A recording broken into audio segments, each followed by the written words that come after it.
As more and more begin to know, the status quo has got to go. They're bound to say yes to a man named Dr. No, a man who makes the establishment panic. Grassroots are growing way too wild, too organic.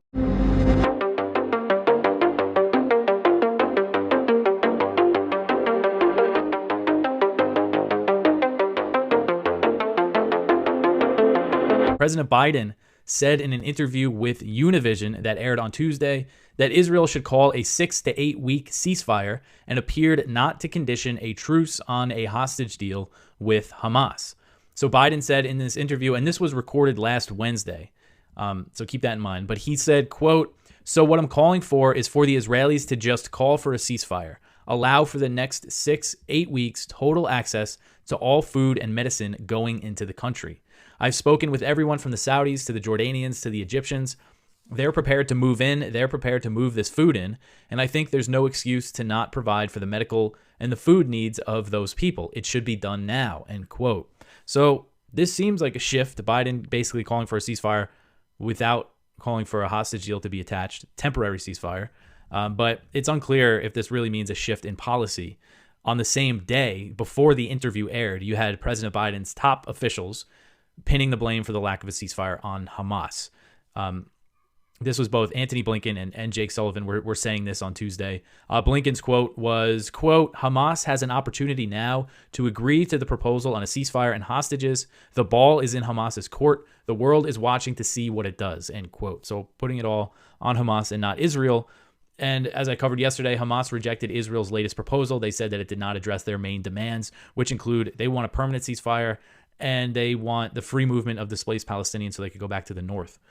So the State Department announced on Tuesday an emergency foreign military sale to Ukraine for $138 million worth of equipment to maintain and upgrade its Hawk air defense systems. The deal is being paid for by U.S. military aid for Ukraine that was included in the U.S.'s annual military spending bill that President Biden signed into law last month. So this is aid that was included for the 2024 National Defense Authorization Act. This is separate from the other aid that has been sent to Ukraine. This is annual aid.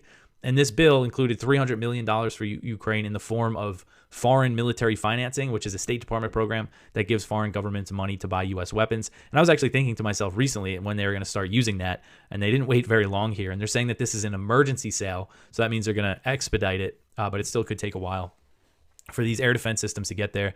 And this comes as Russia has been stepping up missile and drone strikes against infrastructure across Ukraine. Russia's strikes have been much more effective as Moscow has better intelligence at this point, and they're finding gaps in Ukraine's air defense systems. They're adapting to Ukraine's Western air defense systems that they've gotten as well. From Kyle Anzalone, U.S. Central Command reported that it sent thousands of small arms and rocket launchers to Ukraine that it seized in the Middle East. They're claiming that these weapons were bound for the Houthis in Yemen. And they've done this before. They did this a few months ago. And I think it just really shows that the hypocrisy of the U.S. to seize weapons. I mean, these are small arms and say, no, they can't go there, but they can go here. You know, this is the war that we want to fuel. So the move comes as the White House is still seeking to get more money for Ukraine, Kyle mentions.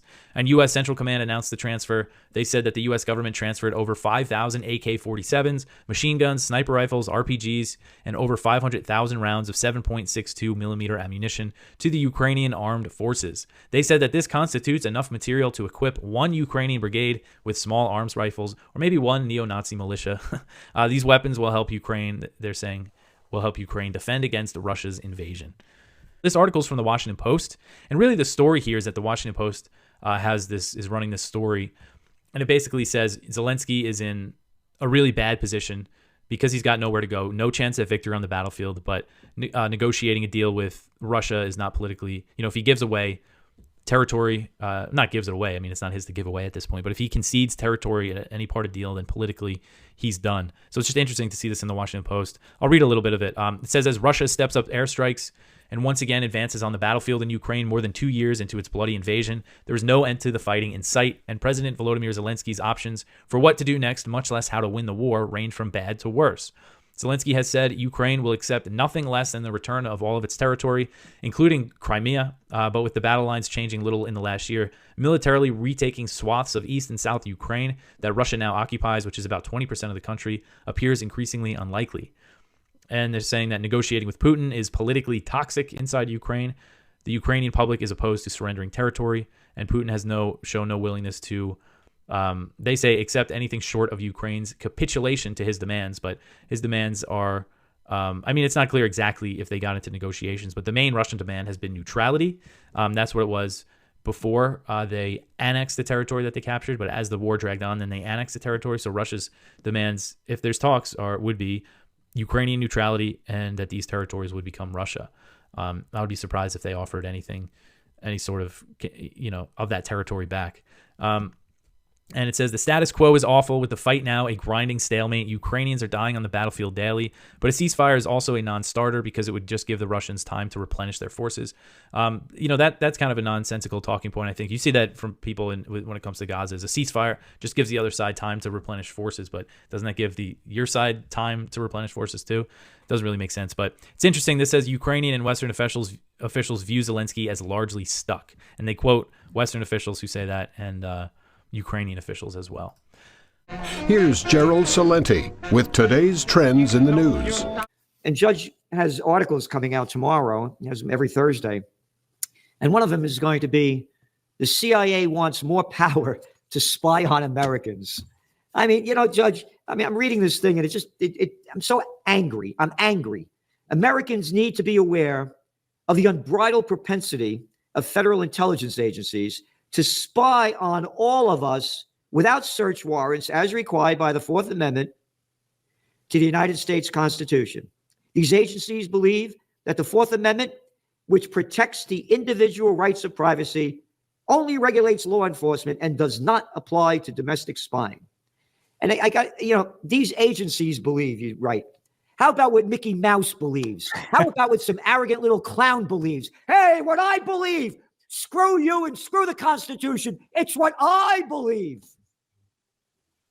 That's almost literally what they say. It's certainly what they mean, and it's certainly the way they behave. When I say they, I'm talking about the Congress. The reason I raise this is because Section 702 of the FISA Act, which allows the feds to spy on foreign persons in the United States without search warrants and on the Americans with whom they speak, is up for renewal next Friday. And Mike Johnson, the Speaker of the House of Representatives, who once opposed all this, has given every indication he's going to let it come to the floor and he's going to support its renewal with an expansion of federal authority. So right now, if I call a cousin in Florence, Italy, the feds can monitor that conversation without suspicion, without probable cause, and without a search warrant, just because my cousin is a foreign person talking to me, an American. And then they can monitor my conversations because I'm an American. What they want are called two more hops, which would allow them to spy on everyone I talk to you, like now I'm talking to you, and then another hop, everybody that you talk to. This is just crazy, and Congress is about to vote on this with no great national debate, just a voice vote with a half dozen libertarians and left-wing progressives opposing this, but the vast majority of Democrats and Republicans, and one Republican who could stop it, Mike Johnson, the Speaker, now in favor of it. I suspect, I say at the end of the column, that the intelligence community has dirt on so many members of Congress that's the reason they keep voting to reconstitute these authorities and to increase the secret budgets, even though the Constitution says no money shall be spent but what is recorded in a public journal. Try and find out how the CIA or NSA or FBI are spending your tax dollars. You won't be able to. The country is not a republic any longer. It's an empire, and empires don't last. And empires continue to grab more and more power from individuals and from the subdivisions, the states, which constitute the empires. We are falling into that classic trap that has undone empires before us. And before you said about how, we've gone from a republic to a fall of an empire. Is that what you? Yes. We have more than 1,000 military installations overseas. Listen, if Tuberville had asked Austin about them, he couldn't answer what they were. Tuberville also said, is it true that we have 12 CIA stations in Ukraine? And the Secretary of Defense said, ask the director of the CIA. We are so overextended that our debt grows by $1 trillion a month. You see where Brent crude is now. You go back a couple of months ago, it was selling for $73 a barrel. Now it's over $90 a barrel. Ooh, boy. If not when, I should say when Iran responds to Israel's latest murder of the Iranian commanders in the consulate in Syria. Netanyahu said they're going to respond back. That could drive oil prices up to above $130 a barrel. That in turn is going to crash the global economy and the equity markets. As we're speaking, the equity market's down. The Dow is down about almost 500 points because the inflation number came in, you ready? 0.1% higher than they estimated. 0.1%. So inflation's not going away. And it's much higher than the numbers that they're giving because they rigged those numbers. If, for example, housing prices went up. No, we're not putting housing prices in there. We have apartment rentals. So we're changing the whole thing. People stop eating steak. They're eating chopped meat now. The diet changed. So they rigged the numbers. The numbers are much higher. But even with the numbers that are coming out now, the economy can't handle it. If oil prices, not if, when oil prices skyrocket, this is going to crash the economy. And you had mentioned what Netanyahu is doing. He wants to keep ramping up the war so they don't have elections. You're going to see the same thing in the United States. The people are ready. We're going to go to war. There is no one. Oh, you hear Trump, Biden said about Netanyahu. He said, it's a mistake what you're doing in Gaza. A mistake? A mistake? Oh, and people don't like my language. You had to speak that kind of stupid language. You can't say, you little bastard, what the F are you doing over there? No, it's a mistake. Yesterday, the Iranians announced to the United States, we have decided not to close the Straits of Hormuz. That's a very powerful statement reminding the Western world that they can close it. And if they do, no trade goes in or out. Judge, we need peace on earth. Live from Run Your Mouth World Headquarters. It's today's Run Your Mouth. Biden promotes life-changing student loan relief in Wisconsin as he rallies younger voters. And rallies that's a bold word for Biden. I mean, whispers might be a little bit better. Begs you to overlook the other problems. Don't look at the wars. Don't look at the Israel thing or the immigration thing that gets in the way of you having jobs. Don't look at that. Or the price is going up. Don't look at that either. I don't want. But here's some free stuff. All right. Biden said he wanted to give everybody a fair shot and the freedom to chase their dreams. And, what about the kids that didn't go to school? When you went to school, wasn't that you chasing your dreams?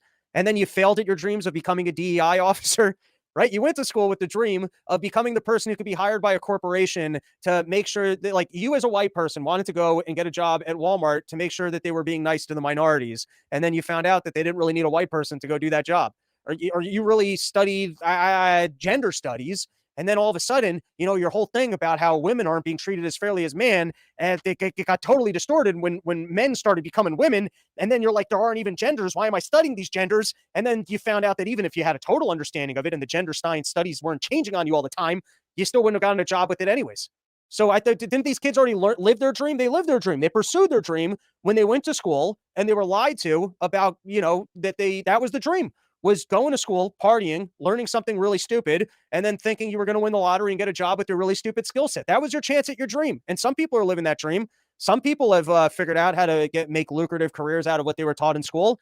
And then other people, they went and they didn't get those DEI officer jobs, or they were fired from those DEI officer jobs, or they realized that the world doesn't need fairness police. All right, let's read the next quote. This is, I don't know where this was from. Since then, the White House has pursued debt relief through other targeted initiatives, including those for public service workers and low-income borrowers. Administration officials said they have canceled $144 billion in student loans for almost 4 million Americans. This is where it gets confusing, where at first they tried to get rid of a whole lot of this stuff, and then that got overruled by the Supreme Court. And then they got rid of, it's like, you know what it is? I guess everyone's keeping quiet about whether or not they got a check so that we don't hate them. There's people out there, right? And their student loans off the hook. And they're not going out there and going, thank you, Biden, because then we'll be like, you motherfucker, you got free money? They took care of your fucking debt. And then you start looking on the person's Instagram page and you're like, look at all the vacations that this person took. I want to know, can we get a public record of where all this money goes to so that we can shame these individuals? Let's find out. Let's find out what the lifestyle of those parents were. Let's find out how many coffees they're drinking in a day. Let's find out what kind of bars they go to on the weekend. Let's find out what their drug habits are. Let's find out the homes that they live in, the vacations they're taking, and the pictures that they're posting on Instagram. I want to know where that $144 billion went. Listen, if some of it went to, these people living in rural communities, got their 4 kids, and, at some point there's some people, they're like, listen, I don't like these government programs, but at least the fact that the money made it to you, it seems like you really need it. All right, listen, I'd prefer if we didn't have the program. And I know that most of the time the program's getting in the way, but in this particular case, it seemed like it worked out. But what percentage of this do you just think went to some affluent, whiny cunts? All right. And then this is, I got to start marking where I was getting these things from. I apologize today. I didn't mark the articles. Concerns about the war have spread throughout the Madison's area, said Democratic Met Mark Pokin. And it's basically Biden going, I know you don't like that we're bombing kids in Gaza, but have some money.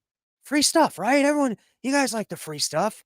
Some young voters have been impatient with Biden's attempt to wipe away student loan debt. The Supreme Court last year foiled his first attempt to forgive hundreds of billions of dollars in loans, a decision that Biden called a mistake. And that also sucks, thinking that your student loan was debt and then finding out that you still have to pay it. Or if you were in the first category of people who were told that your student loan debt was being forgiven, and then they got the new plan and it's not being forgiven. And then also, how is it that the government is allowed to, they're allowed to do something that's illegal. It finally gets to the Supreme Court, and the Supreme Court goes, hey, you're not allowed to do that. That's illegal. And then instead of trying to do things that aren't illegal, they take time, money, and resources to figure out how to work around what the Supreme Court said was illegal. That's what we're spending our tax dollars on, is leadership that enacts things that the Supreme Court strikes down as being unconstitutional, and then them trying to refigure out how they can do the exact same thing. Oh, and then one more. We are not concerned about an inflationary effect. That's always fun. That's always fun. There's a great scene. If you never saw that movie, I think it was called Vice, and it was about Dick Cheney and the Bush administration. And there's that scene where someone comes to Dick Cheney and they're like, aren't you concerned about, or we have concerns about all the costs that you're spending on these wars and where this funding is coming from. And Dick Cheney's like, well, I don't share those concerns with you. Well, I still think it's a problem. We're not concerned about the inflationary effect of giving all this free money to people. And of course they should be. I think the prices overall are up like 20% since Biden is in office, and they've got another bad inflation report this past month coming down the wire into election season. This is going to be a weird election because you're going to have to basically decide between if you want to be able to afford things or get an abortion. That's where we are as a country. This is people's hierarchy of what they're voting for, is that you're going to have some women who are like, man, I'd really like to be able to afford things in my life again and not work a job where the prices are going up all the time. But I guess if I'm forced to have a kid that I didn't want to have, that's going to cost me a lot of money too. That's where we're at as a country. You get to pick, what amongst your hierarchy of what's actually important to you as a country. And the dueling things right now are whether or not I want to be able to afford things or have an abortion.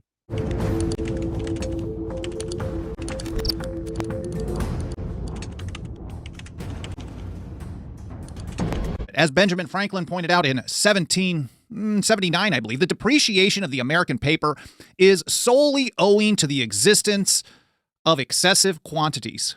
So he's pointing out that the more that they print, the less value it has, and that causes what we call price inflation today. And here's George Washington. Paper money has had the effect in your state. This is a letter to Jabez Bowen in Rhode Island.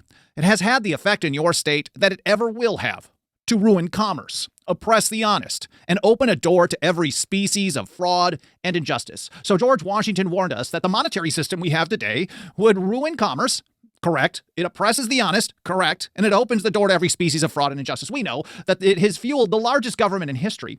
And that gave us a consolidated system that Thomas Jefferson warned would be filled with corruption, plunder, and waste. It looks like these guys absolutely nailed it. I don't want to get too deep into that particular thing because I want to look at this case study in Utah. But I do want to point you to an important episode that I did a couple of months ago. Tyranny 101, how the Federal Reserve powers the monster state. Without the Federal Reserve, the federal government wouldn't be able to do very much of what it does today. It wouldn't be able to run these massive debts and deficits. It would not be able to run all these programs, socialist, domestic, foreign policy. It would be naturally limited by the amount of money that it could spend. And without the borrowing power, the printing press of the Federal Reserve, it wouldn't be able to do too much. But let's get right to this. Mike Meharry, in a new article we published yesterday, points out that "End the Fed" is a popular slogan among supporters of sound money and actually supporters of the Constitution and liberty. It should be. But it's almost certain that Congress will never shut down its own money printer. So as the founders repeatedly advised, it's up to the people of the states to get the job done. And that's exactly the step-by-step kind of approach we've been seeing in Utah since 2011. There, a combination, Mike writes, of at least 4 state laws, plus plenty of steps forward by businesses and individuals, has built what is likely the most robust foundation for the advancement of gold and silver as money in the United States. The founders and old revolutionaries, Mike writes, understood this incremental approach and used it to great success, and started off in 2011 by laying the groundwork with the passage of something called the Utah Legal Tender Act. It made gold and silver coins issued by the federal government. That's it.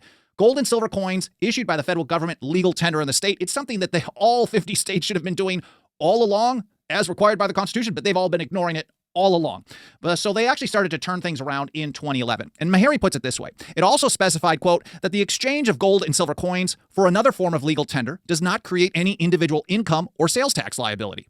In effect, it repealed both the state sales and capital gains taxes on gold and silver. And if you just a quick aside, and I've mentioned this on the show here, an analogy that Meharry has put together, he's like, basically, let's say you went to a store and you wanted to exchange one form of money for another, $5, and you want to get a different form for it. Hey, can you get me some change for this? And then they charge you a 35-cent tax. The odds of you doing that probably goes down unless you absolutely needed it.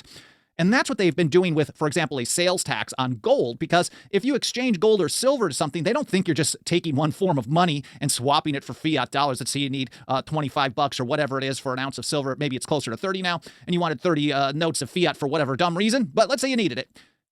What they're actually considering that is a sale of the silver for the US dollar, and therefore they're going to collect a sales tax. And then on top of it, a lot of places they're going to charge you a capital gains tax, because if you purchase the silver at $20 and then now today it's worth $30, they're going to charge you another income tax on that $10 quote capital gains rather than treating it as money. When they tax it, they're basically saying that it is not money at all. It is a mere investment vehicle, and it's discouraging its use. So removing the taxes, sales and capital gains on a state level in 2011 was a very, very important step. We thought it was probably pretty small at the time.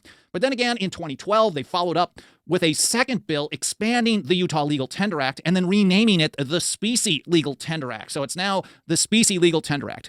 And Mike points out that most significantly, as the title suggests, the 2012 measure expanded the definition of specie legal tender beyond only coins authorized by the feds to include any gold and silver coins approved by the state. So now the state is making the determination of what gold and silver they're going to consider money. This is another step forward. It's not perfect freedom by any stretch of the imagination, but it does actually remove them from some control of the central government. So in 2019, because of the growth of one to the next, to the next, to the next, now we get something called the gold back.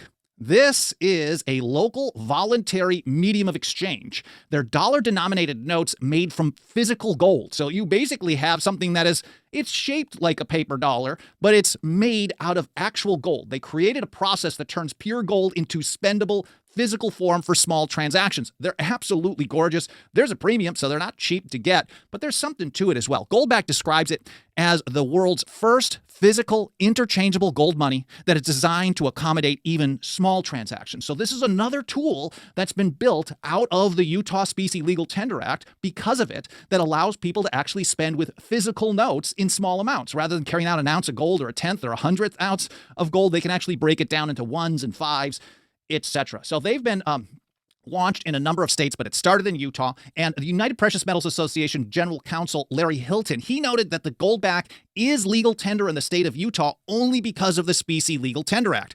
Here from their website, this means that under Utah state law, goldback is a voluntary legal tender in Utah. And Mike Meharry points out that it has been enthusiastically embraced throughout the state. The UPMA estimates that goldback acceptance may be as high as 50% among small business owners. Now, I don't know if there's many or any big companies out there, but you can find it all over the place. And they list it on their website. There's gas stations and salons, all kinds of small businesses that are deciding, yes, we will accept it. Now, does that mean it's being used as money a ton? I don't know how to track that. But the more that you have this kind of adoption, the more that people put up signs that say it's accepted here, the more that people who are enthusiastic about real money rather than supporting the monster state that is Washington, D.C. and their vassal states that submit to them at every turn, well, the more that you have this, the more that you can build this foundation.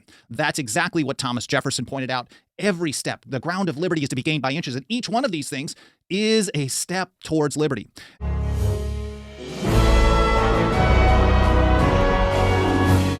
Anytime McConnell wants to debate his Ukraine first policy with me in Kentucky, bring it on, is what Senator Paul said. And go to the next one. This is where he opens his piece. He says Mitch McConnell has pledged to fight GOP isolationism in the remainder of his career. I doubt that his self-appointed quest will improve support among Kentucky voters. In fact, McConnell has the lowest approval rate of any federally elected official ever. A recent Monmouth University poll showed McConnell with a 6% approval rate and a 6% disapproval rate. So anytime he wants to debate his Ukraine first policy with me in Kentucky, Bring it on, he says. This argument's been going on for a long time because there was a time when there was a slightly different interpretation of isolationism. Some people hoped that that term would represent isolating our weapons, but then it turned into isolationism as a negative term, and that you were against freedom, free trade, free travel, and people getting along together in a voluntary way. And that, of course, is what we support. And this is something that they've been arguing about. And in Washington, unfortunately, the people who at least partially would agree with McConnell, we have Republicans that will go along. I mean, he was the leader of the Senate for all those years. So, and he was spending the money, and he was also wanting to interfere in the relationships with other countries. And this is something that comes to an end because it ends badly. And I think that what we have to do, though, is make sure people understand that you can have non-interventionism, which is a term I use. Rand uses a slightly different term. Non-intervention means that we mind our own business, but it means you get along with people voluntarily. And how do you solve the arguments and difficulties? In a free market, a libertarian society, you have to have honor and respect and voluntary obedience to what you agreed to, and that is the contract. If you didn't have a recognition of a contract, the market doesn't work, and that's one of the big problems we have today because the government regulates all contracts, and they rule over them. They say, oh no, that contract's no good, and the government, matter of fact, the government sets the standard by never obeying their contracts, and that's where it is. But this thing is getting messy. I think there's going to be more debates like this. I was delighted to read this because he didn't avoid the challenge that McConnell threw out to him. Yeah, can. This came out in FT, I think yesterday. You sent it over, and I looked at it and read it. And why U.S. Supreme Court Justice Sonia Sotomayor is facing calls to retire. And I first saw Dr. Paul and thought, did she have a scandal? Has she been falling asleep on the job? And actually, it's a lot sadder than that. They're panicking. And, this is like everything else they've been doing lately. They're in a panic mode, and that's when you generally make mistakes. And this is probably a big mistake, just like all the way they were treating, Trump. Yeah. It backfires, and it usually would help Trump. And, one of the most outlandish quotes I've ever heard along this line was from the president when that the president I'm talking about is Biden. Everybody knows this. So he's talking to a black man, and evidently he was. I don't think the person he was talking to was outlandish. He was just sort of having a conversation. He says, "Well," and Biden gets mad. He says, "If you don't vote for me, you ain't black." I mean, what is the implication? That is such an insult. And everybody belongs to a group. I remember Walter Williams, a black professor who was raised in the slums by a single parent in Philadelphia, who went on to get a PhD and had a long teaching career. And I always liked when he expressed himself. He says, "Well, I never needed a black leader." Yeah. So everybody wants a black leader. So they think they do. They're the promoters that want to. So now they're saying, you ain't Hispanic, and we don't want you anymore. We've used you. And it's like throwing you out in the dirt. Yeah. And there was one professor that sort of took up a say, but not the politician. This is pragmatism. Even the ones that were a lot older. What if you're 75 and you're in the Senate? You can do a lot of harm. Yeah. But they wouldn't dare think about, well, we better get out of here because this is a bigger deal. This is the Supreme Court. So I wouldn't know her record. Obviously, she's liberal, and I don't know whether she has any independence. But the whole thing is, the system shouldn't be this way. It has nothing to do with her talent, And like you said, you didn't know why they were doing this. You had to look around. What horrible thing did she do? Yeah. Did she caught robbing a bank or something? Well, let's look at what they say, because these two paragraphs, I picked them on purpose to put up here because the juxtaposition is so poignant. So it starts out by saying, when Barack Obama nominated Sonia Sotomayor, if we can put that up, to the U.S. Supreme Court in 2009, he said that when, quote, she ascends those marble steps to assume her seat, America will have taken another important step toward realizing the ideal that is etched above the entrance, equal justice under the law. And of course, what he meant is it's the first Hispanic woman to serve as a chief justice, as a justice on the Supreme Court. So he felt like there was a history being made. And then the next paragraph says, 15 years later, a debate has risen over whether the 69-year-old Sotomayor the court's first Hispanic justice should retire before the 2024 general election in order to give U.S. President Joe Biden the chance to replace her with a younger liberal. And as you say, that term is perfect. They used her up, and now they want to throw her out. You know, and then he couched these terms in when they brought her in, equal justice and all this. But is this equal treatment? Yeah. Is this even courteous? You know, it undermines it. It just devalues their belief on somebody that belongs to a minority. We as libertarians have no problem with that. We don't believe people get their rights from a collective group. You get it as an individual. So people shouldn't see this. This whole thing that people should be colorblind. They are today we have the least colorblind society. Color approach to it. Everything is color, you know, and statistics and promotions, everything else. So I think you know I can't help but say that you know on the immediate, not her philosophy on law, but as far as this skirmish, this political skirmish goes, she's getting ripped off. Yeah. And who knows what she'll have to do, because you could put a lot of hate on a person like that and there'll be plenty of bribes. Yeah.